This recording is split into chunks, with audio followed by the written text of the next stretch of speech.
Ausa police स्टेशनच्या हद्दीमध्ये शनिवारी रात्री उशिरा 12:30ला 112ला आपल्याला एक कॉल आला होता. वानवडा टी पॉईंट पासून ते वानवडा जाणाऱ्या रस्त्यावर एक वाहन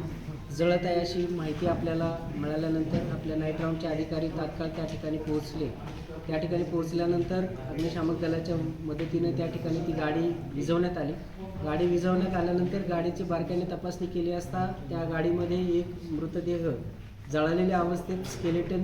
केवळ सांगाडा स्वरूपात त्या ठिकाणी आढळून आल्यानंतर तात्काळ घटनेचं गांभीर्य ओळखून वरिष्ठ सर्व अधिकारी जे आहेत, नाईट राऊंडचे अधिकारी,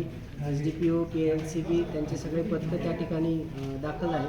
आणि घटनेचं गांभीर्य लक्षात घेता FSLची टीम, फिंगरप्रिंटची टीम व फोटोग्राफर्स हे आपण त्या ठिकाणी आल्यानंतर त्या सगळ्या परिस्थितीचं तपास सुरू करण्यात आला. त्यानंतर वाहनाचा जो नंबर होता त्या नंबरच्या आधारे वाहनाच्या मालकाचा शोध घेण्यात आला. त्या मालकाचा शोध घेतल्यानंतर असं लक्षात आलं की ते वाहन त्यांनी त्याच्या नातेवाईकाला वापरण्यासाठी दिलेलं होतं. मग ज्या नातेवाईकाला वापरण्यासाठी दिलं होतं त्याचा शोध घेण्यात आला असता असं निष्पन्न झालं की तो जो नातेवाईक आहे गणेश चव्हाण नावाचा व्यक्ती, तर तो घरातून 10 वाजता गेला आहे आणि तो आता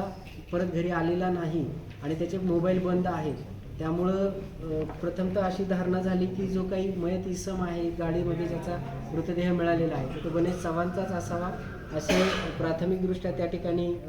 वाटत होतं. त्याच्या आधारावर तात्काळ औसा पोलीस स्टेशन या ठिकाणी अकस्मात मृत्यू दाखल करून त्याचा तपास सुरू करण्यात आला. परंतु दिसत्या परिस्थितीवरनं पोलिसांना संशय आल्यानंतर जो मयत असावा गणेश चव्हाण या संशयाच्या आधारावर गणेश चव्हाण आणि गणेश चव्हाणच्या इतर सगळी माहिती काढत असता एका महिलेबरोबर त्याचे जे काही मैत्री होती तर त्या मैत्रीच्या आधारावर त्या महिलेकडे आपण ज्यावेळेस चौकशी केली तर त्यावेळेस आपल्याला असं निष्पन्न झालं की ही घटना घडून गेल्यानंतरही त्या महिलेबरोबर त्या गणेश चव्हाणच्या जो एक तिसरा नंबर जो तो वापरत होता त्या नंबरवरनं काही मेसेजेस किंवा चॅट होत आहे आणि त्यामुळं आपला संशय बळावल्यामुळं आपण त्या नंबरचा त्या ठिकाणी पाठलाग चालू केला. पाठलाग करत असताना आपली जी टीम आहे ती कोल्हापूर आणि कोल्हापूरवरनं पुढे सिंधुदुर्ग विजयदुर्गपर्यंत गेल्यानंतर उशिरा आपल्याला त्या ठिकाणी गणेश चव्हाण ही व्यक्ती त्या ठिकाणी जिवंत मिळून आली आणि त्यावरून आपली खात्री झाली की जे गाडीमध्ये जो मिळालेला सांगाडा आहे तर तो गणेश चव्हाण याचा नसून इतर कोणाचा तरी आहे. आणि त्यानंतर मग ज्यावेळेस गणेश चव्हाणला आपण चौकशीसाठी ताब्यात घेतल्यानंतर बारकाईनं आणि सखोल चौकशी केल्यानंतर गणेश चव्हाणनी या अनुषंगानं आपल्याकडे जी दिलेली कबुली आहे त्याच्या आधारावर हे निष्पन्न झालेलं आहे की गणेश चव्हाण याला त्याचं फ्लॅटचं कर्ज भागवण्यासाठी किंवा त्यांनी जो स्वतःचा 1 कोटीचा जो टर्म इन्शुरन्स काढला होता तर त्या टर्म इन्शुरन्सचे पैसे मिळवण्यासाठी त्यांनी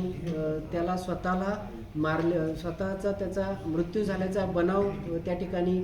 करून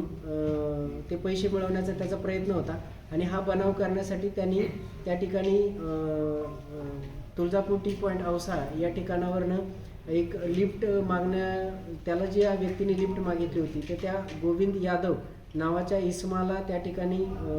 लिफ्ट देऊन त्याला त्या गाडीमध्ये घेऊन जाऊन त्याला त्या ठिकाणी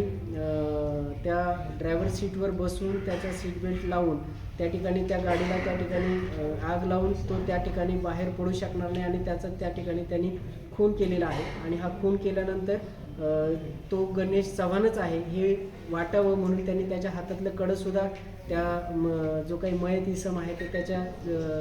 सीटवरच त्या ठिकाणी ठेवलं होतं जेणेकरून पोलिसांची दिशाभूल व्हावी आणि पोलिसांना गणेश चव्हाणचाच मृत्यू झालेला आहे. इव्हन त्याच्या कुटुंबियांना सुद्धा हेच वाटावं की गणेश चव्हाणचाच मृत्यू झालेला आहे अशा पद्धतीचा बनाव करण्याचा त्यांनी प्रयत्न केला होता. परंतु पोलिसांच्या तपासामध्ये त्याचं हे जे काही बनाव होता तो बनाव उघडकीस आणण्यामध्ये आणि त्यांनी जो काही केलेला हा गोविंद यादव नामक इसमाचा जो खून केलेला आहे तो खून उघडकीस आणण्यामध्ये औसा पोलिसांना आणि स्थानिक गुन्हे शाखेच्या पथकाला त्या ठिकाणी यश मिळालेलं आहे. त्या अनुषंगानं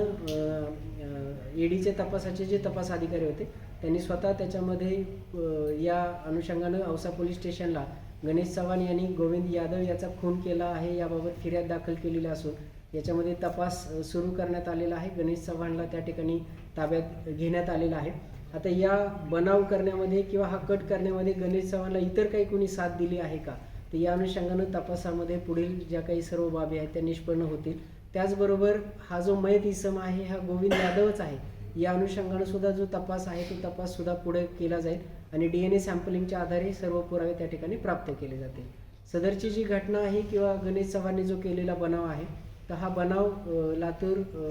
पोलिसांनी 24 तासाच्या आत त्यामध्ये उघडकीस आणलेला आहे आणि एक गंभीर स्वरूपाचा असा जो गुन्हा आहे तर तो गुन्हा त्या ठिकाणी उघडकीस आणून आरोपीला ताब्यात घेण्यामध्ये सुद्धा पोलिसांना त्या ठिकाणी यश आलेलं आहे. डेड बॉडी सर देण्यात येईल का या दोनच्या कुटुंबाला?